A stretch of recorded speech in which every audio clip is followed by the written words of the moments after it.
नमस्कार दोस्तों, मैं हूं संजीव त्रिवेदी। भारतीय जनता पार्टी के नेतृत्व में एनडीए अपनी रणनीति को गढ़ने में और उस पर बहुत ज़्यादा समय खर्च करने के लिए जानी जाती है। हर चुनाव से पहले बहुत सोच समझकर हर कंस्टिट्यूएंसी और वहाँ की कमज़ोरियाँ, वहाँ के मजबूत पक्ष को पढ़ा जाता है और कहा यही जाता है कि लगातार चुनाव लड़ते रहने से एक बड़ी अच्छी मशीनरी बना ली गई है एनडीए के द्वारा या भारतीय जनता पार्टी के द्वारा। लेकिन बिहार में ये सब करने की शायद उन्हें ज़रूरत महसूस नहीं हो रही है। और उसकी वजह क्या है? उसकी वजह यह है कि एक वीडियो ने दरअसल उन्हें कितना कम मेहनत करना है इसकी कहानी बयां कर दी है। एक वीडियो जो कि आया था सामने जब प्रधानमंत्री पिछले दिनों भागलपुर की यात्रा पर थे बिहार में, और जिसमें कि प्रदेश के उप मुख्यमंत्री सम्राट चौधरी कह रहे थे कि तेजस्वी पर मत बोलिए। वहाँ और भी सारे बड़े नेता मौजूद थे बिहार प्रदेश और उसकी सरकार जो है उसके, और उसमें वो कह रहे थे कि तेजस्वी पर मत बोलिए, लालू पर ही बोलिए, लालू पर बोलने से ही फायदा होगा। उस वक्त जब ये वीडियो आया तो लोगों ने इसके मायने उस तरह से समझे नहीं, लेकिन जब विधानसभा का सत्र शुरू हुआ और सत्र में एक लगातार लालू यादव के ऊपर हमले होने लगे तो लोगों को ये लगा कि लालू तो सदन में है नहीं, तो मसला क्या है, आखिर लालू पर हमले की वजह क्या है। उन्हें तो राजनीति से एक तरह से कहिए कि कोर्ट के आदेश के बाद, कन्विक्शन के बाद दूर होने के लिए कह दिया गया है। वो यूं ही बयान दे देते हैं और बयान का खासा असर भी हो जाता है। दूसरा, स्वास्थ्य भी उनकी अच्छी नहीं है, तो बयान कितना भी दे लें उस बयान के बाद होने वाले असर का उतना ही लाभ होता है जितना कि सत्ता पक्ष चाहती है। अगर वो बयान को खूब उछालती है तो जाहिर है वो बहस में रहती है। तो एक तरह से अपने आप को उन्होंने सियासत से पीछे ही किया है क्योंकि वो सक्रिय नहीं है। लेकिन फिर भी इस बात को महसूस किया गया कि जो भाषण दिए जा रहे हैं वो भाषण लगातार आखिरकार लालू यादव और उस दौर को उद्धृत करते हुए हैं जो कि लालू राबड़ी की सरकार 1989-90 से लेकर 2005 तक रही थी, उस दौर की बातें हैं। यकीनन वो दौर बिहार की प्रगति में सबसे बड़ा बाधक दौर था। उस दौर में जो विकास है उसके नाम पर जो प्रयास होने चाहिए वो नहीं हुए, और इस बात को खुद लालू यादव और उनके मंत्रियों ने कई दफ़े माना कि उनकी सारी कोशिश सामाजिक न्याय और उनको आवाज़ देने में लग गई थी जो लोग तब तक समाज के हाशिए पर खड़े थे।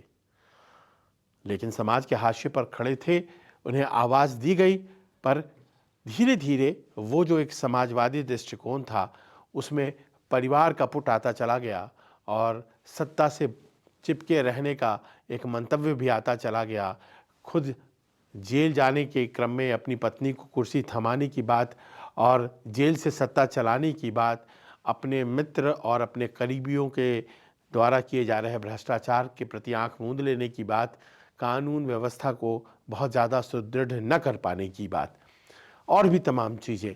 लेकिन साल 2005 में तो उसका पटाक्षेप हो गया। साल 2005 के बाद वो दौर शुरू हुआ जब लालू यादव केंद्र की राजनीति में आए और केंद्र की राजनीति में उन्होंने रेल मंत्री के तौर पर अच्छा काम किया माना ये जाता है। लेकिन उससे भी जुड़ा एक मामला लैंड फॉर जॉब का आजकल चल रहा है और वो भी अदालत में है, दिल्ली की अदालत में, जहाँ पर ये माना गया कि उन्होंने ज़मीनें लिखवा लिखवा कर नौकरियाँ बांटी थीं। उस पर चार्जशीट उनका पूरा परिवार हो चुका है और उन्हें तलब भी किया जा चुका है सीबीआई कोर्ट में। वो एक चैप्टर है और उस पर बहस की जा सकती है। समर्थक कहते हैं फंसाया गया, राबड़ी देवी कह रही थी आज बिहार विधान परिषद में कि निर्दोष हैं, फंसाया गया। वहीं दूसरी तरफ जाहिर है कि उस दौर के राजनेता यही कहते थे कि जिस तरह से बिहार को प्रगति करना चाहिए था, एक बड़ा 15 साल का कार्यकाल पति पत्नी को मिला लेकिन कुछ हुआ नहीं। पर ये सब बातें जो कही सुनी जाती है वो एक ऐसे कालखंड की है जो इतिहास में समा चुका है। और शायद यही वजह थी कि साल 2005 में जब चुनाव हुए, 2 चुनाव हुए थे उस साल, एक साल की शुरुआत में और एक साल के आखिर में। साल की शुरुआत में जो चुनाव हुए वो हंग असेंबली लेकर के आए और उसके बाद सरकार नहीं बन पाई। 29 एमएलए जो रामविलास पासवान ने जीते थे वो किसी की मदद करते तो सरकार बन जाती, लेकिन उन्होंने लालू यादव की मदद नहीं की, नहीं उन्होंने विपक्ष की सरकार बनवाई उस समय भारतीय जनता पार्टी और नीतीश की, क्योंकि वो खुद केंद्र में मंत्री थे। लिहाजा दोबारा सरकार हुई, उनकी पार्टी भी टूटी उस वक्त, और दोबारा जो सरकार बनी तो नीतीश कुमार को मौका मिला नवंबर के महीने में, और तब से लेकर आज तक नीतीश कुमार ही नीतीश कुमार है। और अभी फिर से एक बार जब चुनाव होने जा रहे हैं तो फिर से नीतीश कुमार ही नेतृत्व करेंगे, ये बात कही जा रही है। लिहाजा ये 20 साल का कार्यकाल, 2 दशक का कार्यकाल, कुछ महीने छोड़ दीजिए जीतन राम मांझी वाली, तो 20 साल का कार्यकाल। और उसके बाद मुद्दा क्या है? अभी भी मुद्दा लालू यादव। लालू यादव की कोई तरफदारी नहीं कर रहा, पर प्रश्न यहां पर यह है कि 20 साल क्या कम होते हैं? प्रश्न यहाँ ये भी है कि अगर 20 साल बाद भी उसी एक मुद्दे को भुनाया जाएगा जो साल 2005 में भुनाया जा रहा था, तो फिर इसका मतलब क्या हुआ? सुनिए, नीतीश कुमार ये बार बार रिकॉर्ड जैसे कि पलट पलट के चलता हो, एक ही बात कहते जो नज़र आते हैं हर जगह, तो उसमें वो कितनी तन्मयता से ये बातें कहते हैं, ऐसा लगता है जैसे कि उनके अपने उपलब्धियों के बारे में उन्हें बताने की ज़रूरत नहीं है। उन्हें बताने की ज़रूरत है कि कितनी भयावह स्थिति थी और हमने जो भी उस जगह से किया है वो आप लोग स्वीकार इसलिए कर लीजिए क्योंकि बिहार वालों, इसके पहले तो जो स्थिति थी उससे तो मैंने जो भी किया है लाख गुना बेहतर है। नीतीश कुमार कहीं ना कहीं आत्ममुग्ध लगते हैं जब ये बात वो कहते हैं। महोदय, हम लोग तो 24 नवंबर 2005 को यहाँ पर आए। अब उस समय क्या, अब उसके बाद से जो सरकार में आने का मौका मिला है, अब उसके बारे में हम जरा कहना चाहते हैं कि जब हम लोग आए थे उस समय, तो उस समय की स्थिति क्या थी? याद है ना पहले क्या स्थिति थी? शाम में कोई घर से बाहर नहीं निकलता था। मत करिए, नहीं, शांति बनाए रखिए, शांति बनाए रखिए। अरे सब बच्चे हो, क्या पता है आप लोगों का? कुछ पता है? जरा प्रेस वाले से पूछ लो। शाम के बाद में आई बच्चा है, इसका क्या जन्म हुआ था? कुछ है? इसे चुपचाप रहो। बैठिए। अगर बोलते रहोगे हम ध्यान नहीं देंगे। आप सुनते हो, शाम के समय जब तक था 25 तक, तब तक शाम के बाद कोई घर से नहीं निकलता था। और आजकल क्या हालचाल है और उस समय की क्या स्थिति थी? कहीं आने जाने का रास्ता नहीं था। हम भी केंद्र में मंत्री थे, हम भी एमपी थे। नेता बोल रहा है, शांतिपूर्वक सुनिए। इलाके में जाते थे तो हमको पैदल ही जाकर के सब जगह जाना पड़ता था, कहीं कोई जगह होगा नहीं था। कुछ पता है? अब प्रश्न यहीं पर खुल जाता है कि सम्राट चौधरी के द्वारा कही गई बात कि तेजस्वी पर मत बोलिए, लालू यादव पर बोलिए, उसी से फ़ायदा है, और फिर ये बात बोली जा रही है कि लालू यादव ने इसको जंगल राज बना रखा था। यकीनन था वो उस वक्त जंगल राज, पर प्रश्न यही है कि इतने साल बाद भी अगर वही बात कही जाएगी तो फिर लाजिमी है कि बीपीएससी एग्ज़ामिनेशन के लिए जो लड़के हैं वो सड़कों पर बैठे हुए हैं, उनकी सुनवाई नहीं हो रही है। जाहिर है कि जो पलायन की व्यवस्था हमारे देश में बिहार जैसे राज्य में है वैसी तो दूसरी जगहों पर है नहीं। लाजमी है ये बात कि साक्षरता में हम सबसे निम्न हैं, प्रति व्यक्ति निवेश में हम निम्न हैं, नई फैक्ट्रियां नहीं हैं, और वो तमाम मसले हैं।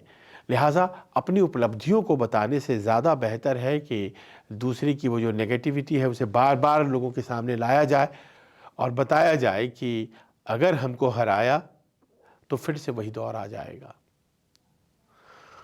बार बार ये कह करके वोट ले लेना और उसके बाद फिर गुणागणित करके सत्ता में बने रहना, क्या ये लोकतंत्र है?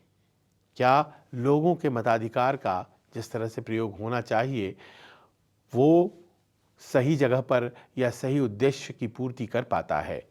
नीतीश कुमार बहुत ही काबिल नेता हो सकते हैं, पर आज की तारीख में उनकी काबिलियत उनकी ही अपने स्तर को छू पा रही है क्या?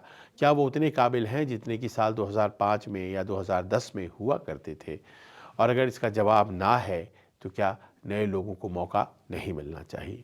तेजस्वी काबिल हैं या नहीं हैं, इस बात को लेकर के बहस हो सकती है।